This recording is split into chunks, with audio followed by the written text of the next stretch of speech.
Welcome to the Anime Podcast channel. My name is Benji, and today we'll be discussing everything that we seemingly may know about Luffy's Devil Fruit, or his newly awakened Devil Fruit, after this crazy chapter of One Piece 1044. And we now know that the once named Gomu Gomu no Mi is truly named Hito Hito no Mi, or the human fruit, Mythical Zoan model Nika.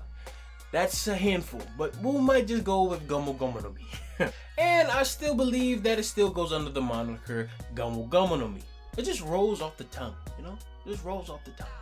But in this video, I'm going to discuss 3 very important details that I feel like must be discussed in order to really understand Luffy's Devil Fruit, or his new awakening. So for number 1, we must take a look at Sun God Nika himself, for which this fruit was named after.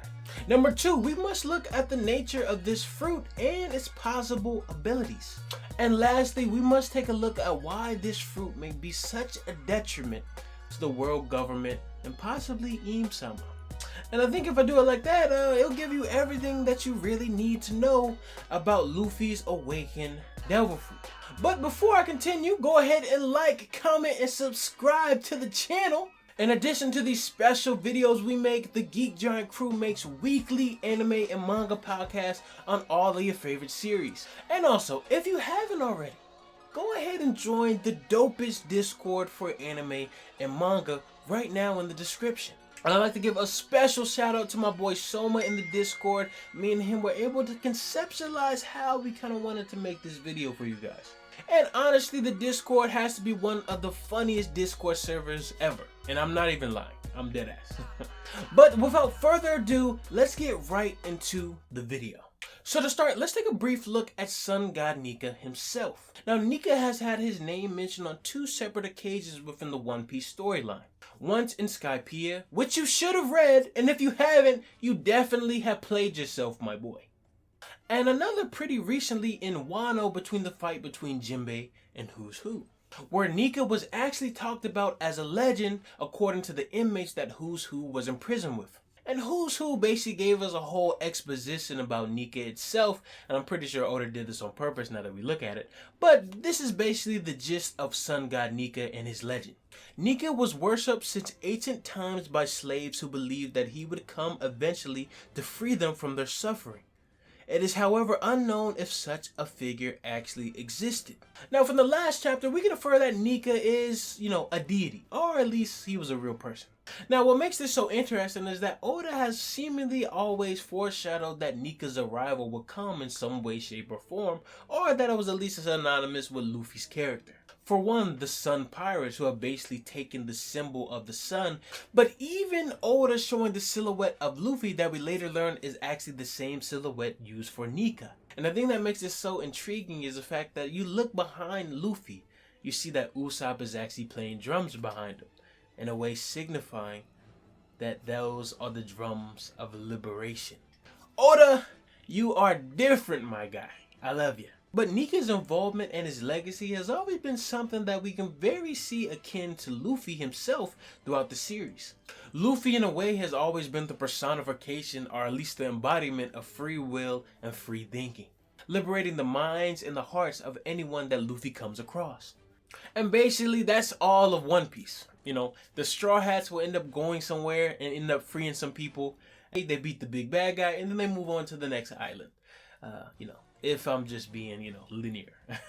And I can't tell you how many arcs that Luffy pretty consciously actually goes out of his way in order to free those who are being oppressed and provide them with the strength, or at least the mindset, to live freely the way that they choose. From Dressrosa to Skypiea to even what is going on currently within Wano, especially after the defeat of Kaido. And you can't forget individuals like Nami, Robin, Vivi, and Rebecca. And there's more people as well. And having Luffy have a devil fruit that is named after a god who was known for freeing those from their sufferings. And what makes this so cool is it's not too far-fetched having Nika's personality in some way, shape, or form personified within Luffy. Or you could say he was probably destined to have this fruit. Well, I kind of like the first one though. But This is just me. But also for those who have heard the theory of the One Piece actually being the destruction or something that can destroy the Red Line, which would connect all 4 of the seas within One Piece, and also the prophecy that aligns Luffy destroying Fishman Island, Luffy would be in a way liberating the entire One Piece world and be able to join every sea and every people together, bringing about a new dawn in a sense. Hence his name is Sun God Nika. But moving on, let's move on to the nature and the abilities of Mythical Zoan model Nika. So to start, if you guys have seen my chapter review, I also stated that this human fruit, or this Mythical Zoan fruit, is something that we've kind of seen before. Back to Marineford, arguably one of the best arcs in One Piece, and we saw it in full display from our guy Sengoku. And his devil fruit is the Hito Hitonomi Mythical Zoan model Buddha. Now technically I know that 2020 Chopper, the little tiny goat, technically has somewhat of the same fruit along the lines of a human fruit, but the only thing about that is it's not mythical enough, you feel me? It's just not, it's not rare, it's not exotic, you feel me? But anyways, for now, what we know about Sengoku's abilities, he's able to take on all of the abilities in the nature of Buddha himself. Now the only thing is I wish we could have seen his power kind of showcased a little bit more, because zones are known to have different forms within their fruits. Now this is our biggest clue to how Luffy's devil fruit would operate and function throughout the story. And 2 things from this chapter of 1044 really stand out about what the Gorosei were describing about this Mythical Zoan fruit. For one, awakening will give the rubber body more strength and freedom. And this is the most ridiculous power in the world. And number 2, his body has the properties of rubber and he can fight in any way he wishes. Now the reasons these stand out so exclusively is that Luffy has awakened this Mythical Zoan fruit, and it seems to allow him with a varying array of optimizations with his devil fruit. And honestly, the possibilities from this fruit that Luffy has are incredibly immense, allowing Luffy to fight in a more creative way that looks rather ridiculous to some, but provides laughs as a result. And that's honestly gotta be the worst way to get your ass beat in the series. Just saying. But there's also something that I like to point out. It seems that Luffy's fruit, it has the ability to change between different forms of rubber, rising and or latex to the vulcanized rubber that we've seen in tires. And I say and or because latex can be resin, but resin can't always be latex, if that makes sense. And I may be interpreting this a bit wrong, but what I saw from chapter 1044 of One Piece, latex seems to be showcased here when he's deflecting a blast breath from Kaido. Rubber also has another form that we've yet to see from Luffy, but a bunch of One Piece fans have always speculated that it'll kind of go into. Vulcanized rubber, basically having the aesthetic of tires. And we haven't seen this just yet, but I'm pretty sure it may make an appearance within this very fight. But I say this to say that the Gorosei saying the properties of rubber and use the term freedom, Luffy may very well have a fruit that is very symbolic of Sun God Nika himself. But what also makes this intriguing is back in 2016, Oda actually said this comment right here. When Kaido was introduced, I said Luffy can't beat such a strong guy yet. And I'm yet to know how Luffy will defeat him. My audience won't be satisfied if the reason for defeating Kaido is just because of Luffy's strong punch. Luffy and I must find a solution somehow. This makes it seem like the extent of Luffy's abilities don't simply just seem like purely physical abilities. From this statement of what it looks like Kaido will be defeated by something that we've never seen Luffy utilize before.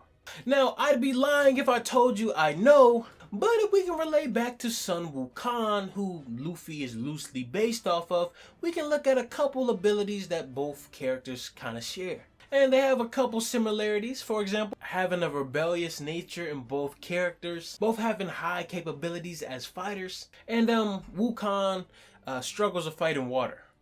And obviously, Devil Fruit users can't be in water, so they're the same in that capacity. But Luffy might share a couple of abilities that we haven't seen yet that Sun Wukong may have, such as duplication and freezing enemies or opponents. But I like to say that Luffy's possibility on how he'll defeat Kaido have risen exponentially after looking back at this statement. And it's going to be something that we've never seen before, but I'm pretty sure the fan base will definitely appreciate. But moving on to my last observation of the Mythical Zoan model Nika, why does this devil fruit hold such a high regard within the world government and the Gorosei? And it's this very statement right here. What if I told you that there was a potential future that will make us beg for this outcome? It's always better to eliminate dangerous variables. Now this line is absolutely crazy because it has so many implications, but let's kind of take a dive deep and kind of examine what the Gorosei is saying. Now from my impression, I directly believe that this devil fruit, the Mythical Zoan model Nika, was in direct opposition of Im-sama. Now this is also a stretch, but I do believe that Joy Boy actually wielded this Mythical Zoan as well. That's seemingly why Zunisha was so keen on saying that Luffy had returned as Joy Boy. But add that in combination with how adamant the world government was so keen on trying to disrupt this battle between Kaido and Luffy, even taking out one of their own men. The world government is very precautious when it comes to anything shaking up the status quo within the One Piece world. We have seen this with O'Hara, and we've seen this with the God Valley incident. Yet from what we know, what exactly makes Luffy's ability such a disdainment to the world government? The ability to imagine just about anything and allow Luffy to fight in any way he fancies, according to the world government. Meaning in the next couple chapters, we very well may see why exactly the world government was so keen on trying to disrupt this battle between Kaido and Luffy. But even bigger than that, we may see why this devil fruit is in direct opposition of Im-sama himself or herself. Get into that later. But that's all I have for today. Let me know what you guys thought in the comments down below. And like I said, let me know if you kind of like these special in-between videos between the chapter reviews of One Piece. But with that being said, go ahead and like, comment, and subscribe to the channel. And I want to give a special shout out to my guy Soma in our Discord for all of the help in conceptualizing this video. And with that being said, go ahead and check out our Discord, one of the funniest and the dopest Discord servers out there. But with that being said, my name is Benji. Thank you so much for tuning into this video, and I'll talk to you guys later.